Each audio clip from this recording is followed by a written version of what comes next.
இந்த ஃபேக்டர்ஸ் சொல்றாங்க. Factors rate of the first concentration பார்த்தோமா? ஃபர்ஸ்ட் என்னது கான்சன்ட்ரேஷன்.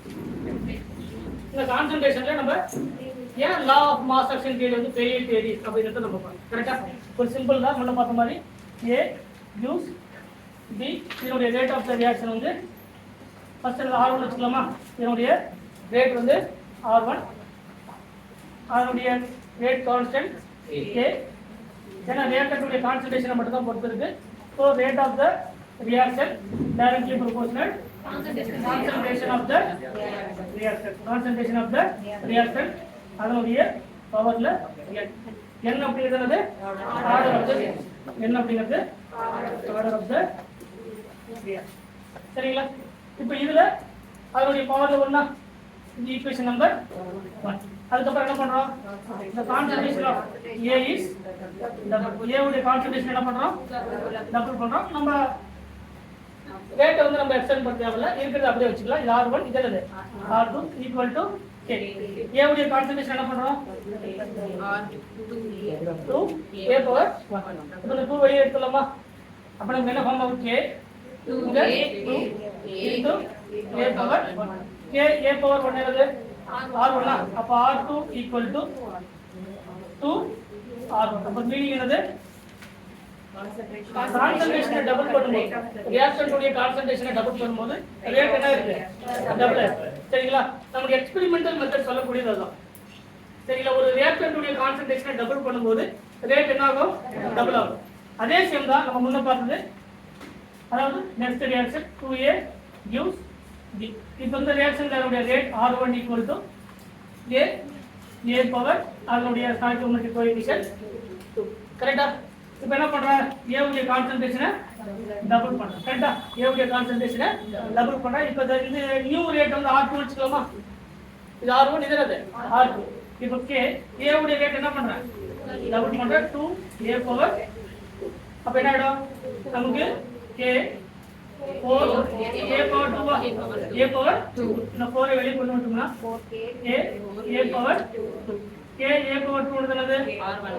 அப்ப R2 equal to 4. அப்ப மீனிங் என்னது?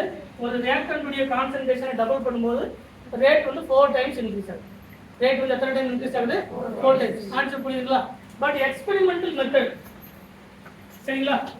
பட் எக்ஸ்பெரிமெண்டல் மெத்தட் என்ன சொல்லுது அப்படின்னு பார்த்தீங்கன்னா, the reactant concentration is double,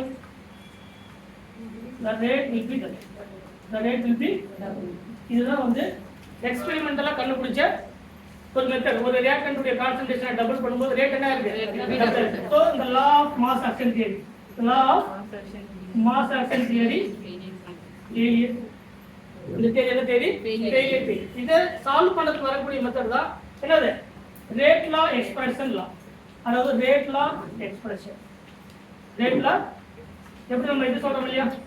periodic properties முதல்ல மென்டலி, அதுக்கப்புறம் நீங்க புத்தகத்தோட முதல்ல மாஸ் பேஸ் பண்ணி, அதுக்கப்புறம் அட்டாமிக் நம்பர் பேஸ் பண்ணி, அந்த மாதிரி இந்த law of mass action theory failure theory. ஏன்னா ஒரு ரியாக்டன்ட்டுடைய ரேட்டை டபுள் பண்ணும்போது 4 டைம்ஸ் இன்க்ரீஸ் ஆகுது. இதே ரியாக்டன்ட் 3A நம்ம எடுத்தீங்கன்னா அதனுடைய என்ன ஆகுது? 9 டைம்ஸ் இன்க்ரீஸ் ஆகுது. இந்த மாதிரி இன்க்ரீஸ் ஆகிறதுக்கான சான்சஸ் இல்லை.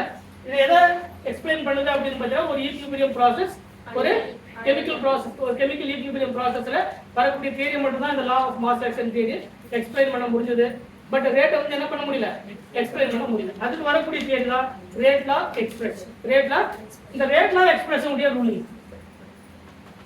இந்த ரேட் லா என்ன சொல்லுது? ஃபார் எக்ஸாம்பிளுக்கு 2A plus 3B gives product. கரெக்ட்டா? இதானே ஒரு நார்மல் ரியாக்ஷன். இப்போ இந்த ரியாக்ஷனுக்கு அதனுடைய rate of the reaction equal to கேவா, ரேட் கான்ஸ்டன்டா. அப்ப ரியாக்டன்ட்டுடைய ரோல் என்னது? ஏவா.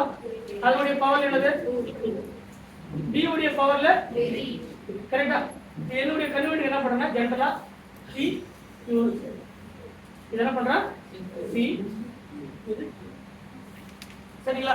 இந்த P and Q இங்க நம்ம 2 ன்னு எடுத்துக்கணும்னா இல்லைன்னா 3 ன்னு எடுத்துக்கணும். சரிங்களா? P is may or may not be equal to 2. இந்த ரெண்டுக்கு ஈக்குவலா இருக்கலாம், ஈக்குவலா இல்லாமல் இருக்கலாம். ஏன் ஈக்குவலா இருக்கலாம், ஈக்குவல் இல்லாமல் இருக்கலாம் அப்படின்னு பார்த்தீங்கன்னா, ஈக்குவலா இருந்தா law of mass action theory explain. ஏன்னா law of mass action theory என்ன சொல்லுது, பவர் எவ்வளவு இன்க்ரீஸ் பண்ணணும்னா அவள் அந்த டைம்ல அவ்வளவு ரேட் வந்து இன்க்ரீஸ் ஆகுது அப்படி சொல்லக்கூடிய law of mass action theory. But எக்ஸ்பெரிமெண்டலா சொல்லக்கூடிய தியரி வந்து இந்த P and Q அப்படிங்கிறது எக்ஸாக்ட்டா அதோட வேல்யூக்கு ஈக்குவல் இல்லை.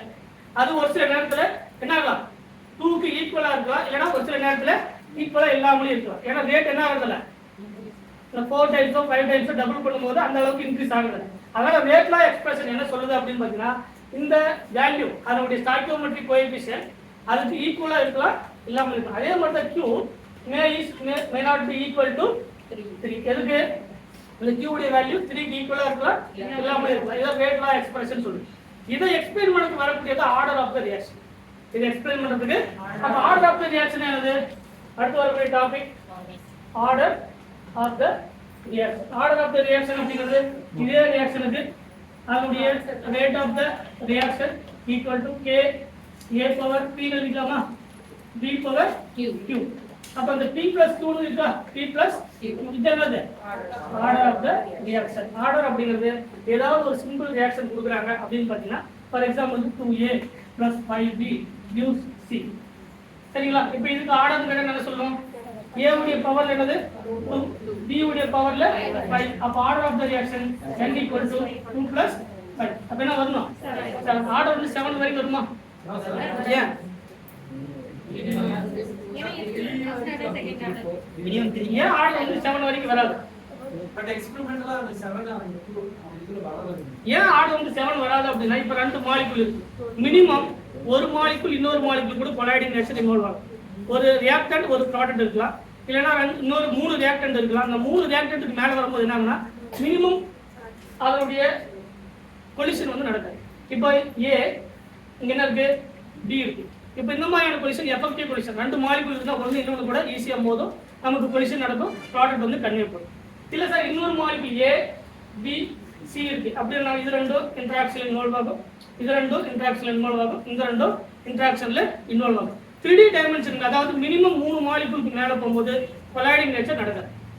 அப்ப மினிமம் எத்தனை 3, அதுக்கு மேல என்ன ஆகாது, மாலிக்யூல்ஸ் உடைய அதாவது மாலிக்யூல் உடைய பொசிஷன் நடக்கிறதுக்கான சான்சஸ் இல்ல. அதனால தான் ஆர்டர் அப்படிங்கிறது 8th ஆர்டர் 9th அந்த மாதிரி ஆர்டர் வேணா எக்ஸ்பெரிமெண்டலா கால்குலேட் பண்ணும்போது, நம்ம தியரிட்டிக்கலா கால்குலேட் பண்ணும்போது 7 8 அந்த மாதிரி வரலாம். ஆனா எக்ஸ்பெரிமெண்டலா எத்தனை வராது, 3க்கு மேல மேக்ஸிமம் 4க்கு மேல வரதுக்கான வாய்ப்பே கிடையாது. ஆன்சர் புரியுதுங்களா? தியரிட்டிக்கலா நம்ம சொல்லும்போது இது ஆர்டர் எவ்வளவு சொல்லுவோம், 2 plus 5 7. இது தியரிட்டிக்கல் எக்ஸ்பிளனேஷன். பட் எக்ஸ்பெரிமெண்டலா சொல்லும்போது 3 மாலிக்யூல் மேக்ஸிமம் 4 மாலிக்யூலுக்கு மேல என்ன பண்ண முடியாது, கொலைடிங் நேச்சர்ல இன்வால்வ் ஆக முடியாது. சோ எஃபெக்டிவ் கொலிஷன் நடக்காது. சரிங்களா? அதனால நீங்க ஆர்டர் பெரும்பாலும் பாத்தீங்கன்னா 3 4 அதுக்கு மேல வரவே வராது.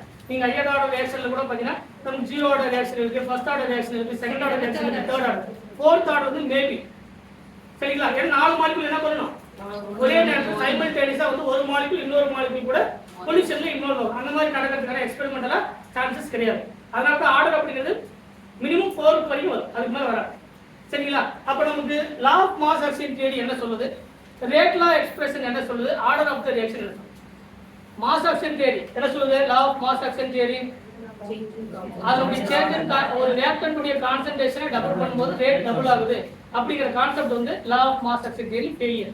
ஏன்னா அதே சேம் ரியாக்டன்ட் ஆனா கான்சன்ட்ரேஷன் என்ன பண்றாங்க, டபுள் பண்ணும்போது அதுவும் டபுள் தான் இதுவும் டபுள் தான், அப்படி பண்ணும்போது 4 டைம்ஸ் இன்க்ரீஸ் ஆகுது.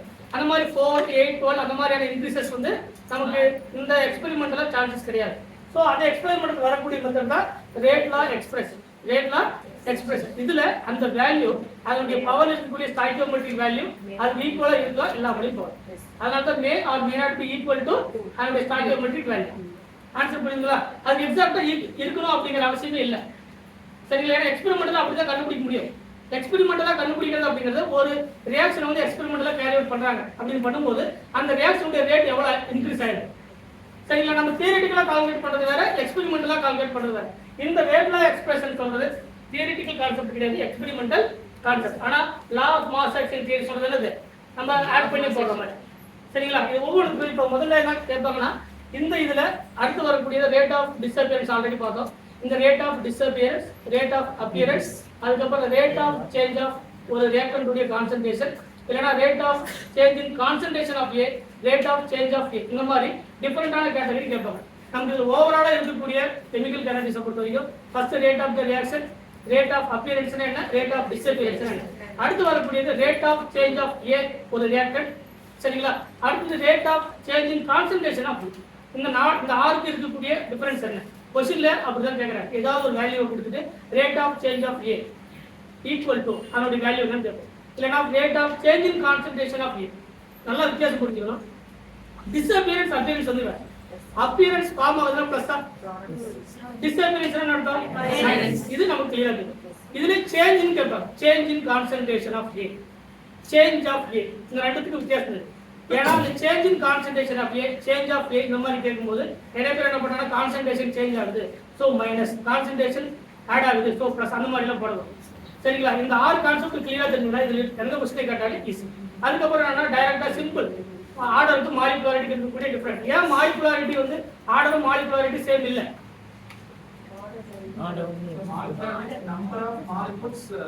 மாலிகுலாரிட்டி அப்படின்னா ஒரு மாலிகுல் இன்னொரு மாலிகுல் எத்தனை மாலிகுல் ஒண்ணுக்கு மோத முடியும், அதான் மாலிகுலாரிட்டி.